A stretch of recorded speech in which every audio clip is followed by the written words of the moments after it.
Ignacio Urquizo y Josep Martí Blanch. Y como les había dicho, que quiero que saludemos en este punto a María Eugenia Prendes. Ella es fiscal de Sala Coordinadora contra la Violencia sobre las Mujeres. Señora Prendes, muy buenos días. Muy buenos días. Gracias por atendernos. Dígame.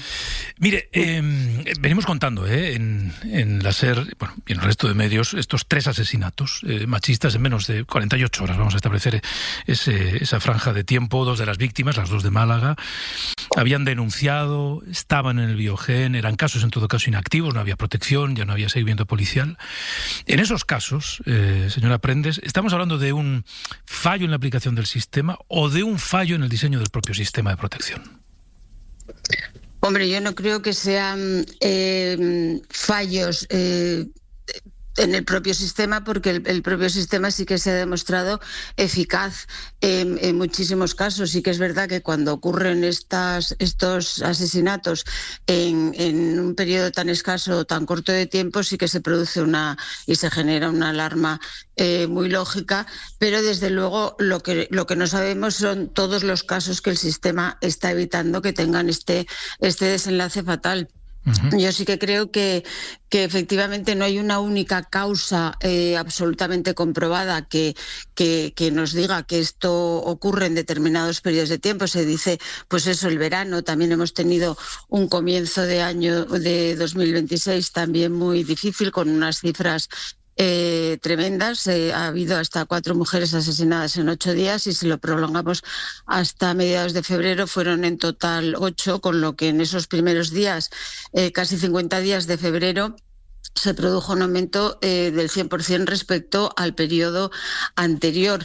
Pero todos estos factores, que sí es efectivamente hay periodos que coinciden con esto, que son periodos de convivencia intensificada, donde puede existir un mayor riesgo, pero insistimos también en que el mayor riesgo precisamente ocurre en periodos de ruptura, que a lo mejor en estas épocas ya se estaban gestando, ya venían gestándose anteriormente, y aquí es cuando de repente se dispara, y en estos periodos es cuando precisamente hay que reforzar la vigilancia, no solo a nivel institucional, sino también a nivel individual. La propia mujer que sea consciente del riesgo que corre en esos momentos, y que pues acuda a pedir ayuda, o que acuda a denunciar, aunque desde luego, y yo también lo dije más veces, la denuncia no es la solución a todo, porque sigue permaneciendo un riesgo, ni tampoco la orden de protección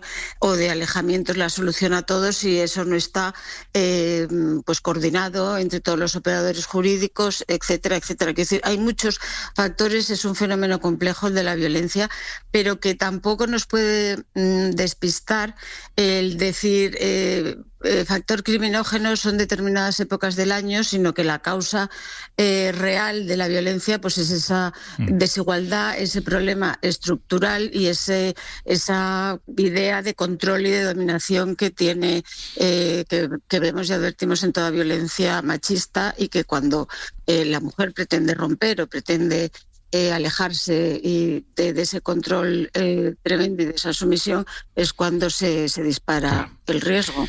Permítame que vuelva a uno de los casos que ha ocurrido estas últimas horas, no por personificar, pero porque creo que plantea una situación sobre la que yo creo que una reflexión suya es oportuna y es interesante. En el asesinato de María, mujer de Antequera, asesinada, tenía 30 años, muy joven. Bueno, había renunciado a las medidas de protección. De hecho, de mutuo acuerdo con su asesino, habían decidido renunciar a esas medidas, y después su pareja la mató el lunes. Claro, la sociedad o muchas mujeres pueden estar preguntándose ¿qué debería haber hecho en este caso? No sé, la fiscalía, el juzgado. ¿Hay alguna manera de intuir que en esa petición de quitar las medidas de protección hay un peligro añadido?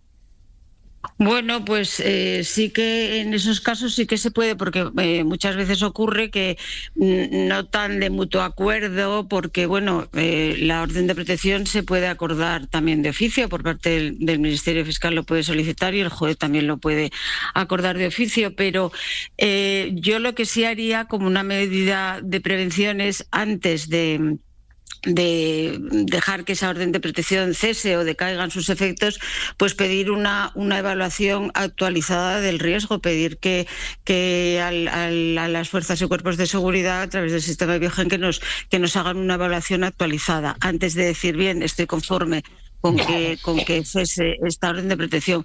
Incluso el fiscal también puede, de oficio, incluso en contra de la voluntad expresada de la víctima en cada momento procesal, considerar que no debe cesar esa orden de protección porque hay indicadores que nos están mostrando que ese riesgo persiste.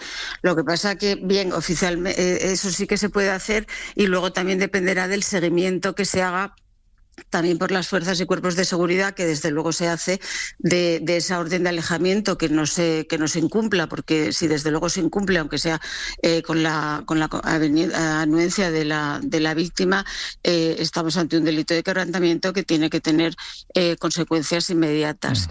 Por eso se va a decir, hacemos cesar la orden de protección. Por eso digo también que las propias mujeres tienen que muchas veces, precisamente por estar en ese inmersas en ese o atrapadas en esa violencia, no perciben ellas mismas o no son conscientes ellas mismas de la situación de riesgo o de peligro en la que están o en la que se ponen al actuar de determinada manera. No sé, a lo mejor también hay que intensificar, o no solo campañas de sensibilización, sino también de información, de conocer exactamente. Muchas mujeres realmente, y sobre todo las más jóvenes, no son plenamente conscientes de ser víctimas de violencia de género. Claro, está usted apelando a las mujeres, yo voy a volver a apelar al sistema, digamos, en este caso a la Fiscalía. Yo creo que es interesante esto que usted decía. Quizá habría que plantearse si, en un contexto en el que una mujer, de mutuo acuerdo con su pareja o no, decide renunciar a las medidas de protección, tal vez el automatismo deba ser, pidamos a las fuerzas de seguridad que reevalúen el riesgo, ¿no? Esto ahora mismo no es un automatismo, se puede pedir o no, pero digamos, no está protocolarizado. Bueno, en un protocolo exactamente no, pero... ¿Y se podría poner en un protocolo? Yo cuando estaba... Sí, por supuesto que se puede poner en un protocolo, lo podemos, entre las conclusiones cuando fiscales especialistas hacemos una serie de conclusiones, cuando nos reunimos en estas jornadas, sí que se puede decir, bien, pues en estos casos considerar la conveniencia de pedir una actualización de la valoración del riesgo, pero es algo que se puede hacer y que se hace habitualmente. Yo cuando estaba en el juzgado de violencia de género siempre hacía eso. Porque llegaba a lo mejor, pues eso, una mujer y decía, no, yo ya quiero quitar la orden de protección, considero que no hay ningún riesgo, que no corro ningún peligro, etcétera, etcétera. Y el juzgado lo pasa también para informe del fiscal, y el fiscal en ese momento... Yo desde luego lo hacía, y muchos de mis compañeros también, es cuando dicen, no, antes de decir sobre esto vamos a pedir una actualización del riesgo a ver cómo sale. Bien, es verdad que lo que hace el Biogen es estimar ese riesgo, lo que no significa, porque muchas veces se atribuyen a fallos de Biogen porque había dado un riesgo bajo y luego al día siguiente hubo un asesinato, etcétera.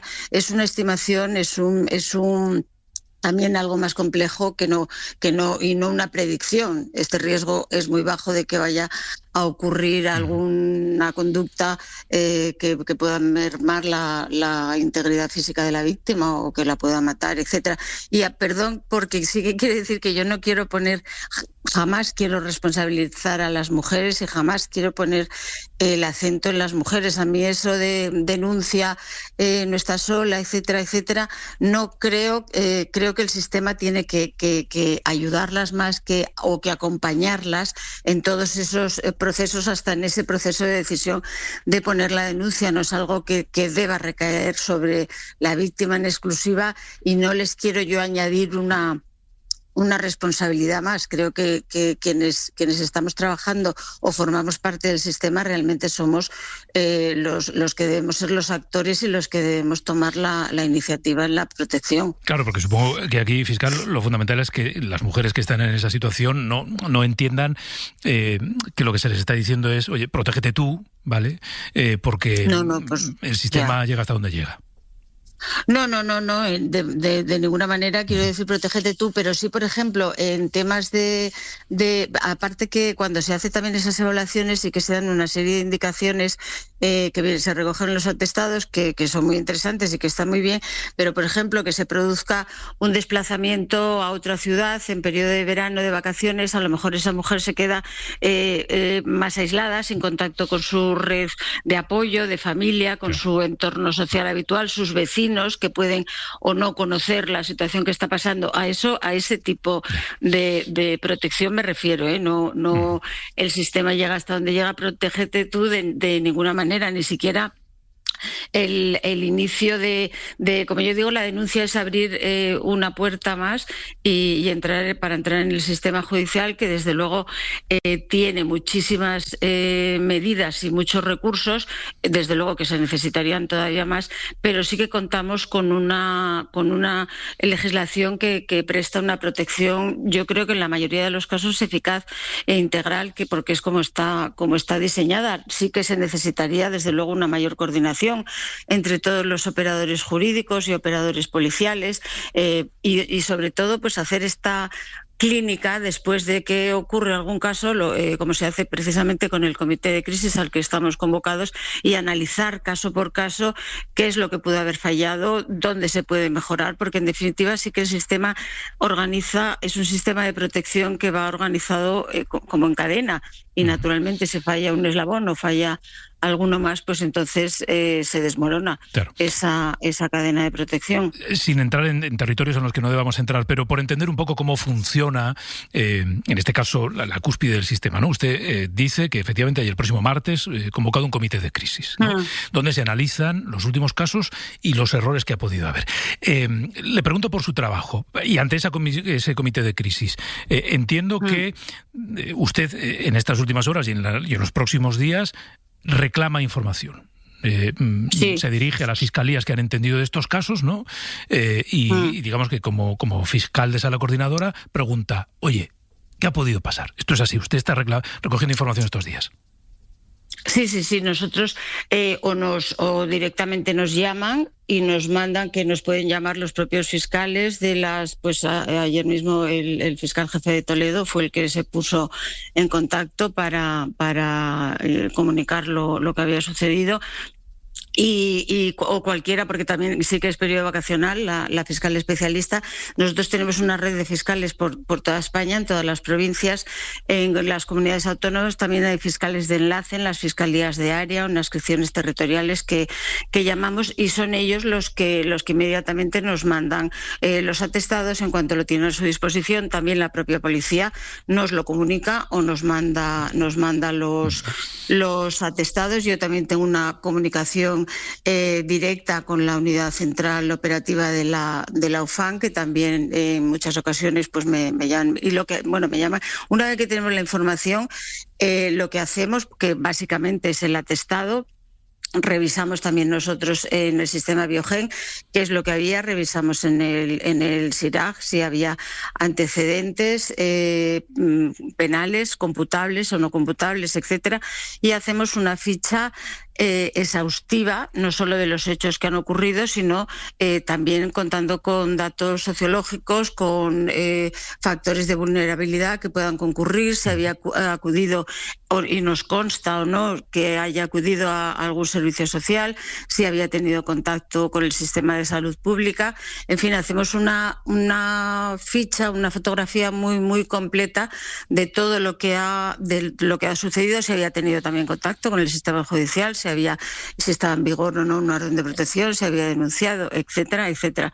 Y si necesitamos más información, pues al fiscal especialista de que se trate o de la fiscalía, pues es un contacto fluido, inmediato, pues le pedimos la información que precisemos, y con todos esos datos sí que acudimos al comité de crisis a aportar, pues desde el punto de vista de la fiscalía, pues nuestra impresión o el conocimiento que nosotros tenemos o lo que creemos que se había debido hacer y no se hizo, dónde pudo estar el fallo, etcétera. Vamos, todo es un examen exhaustivo para estos casos.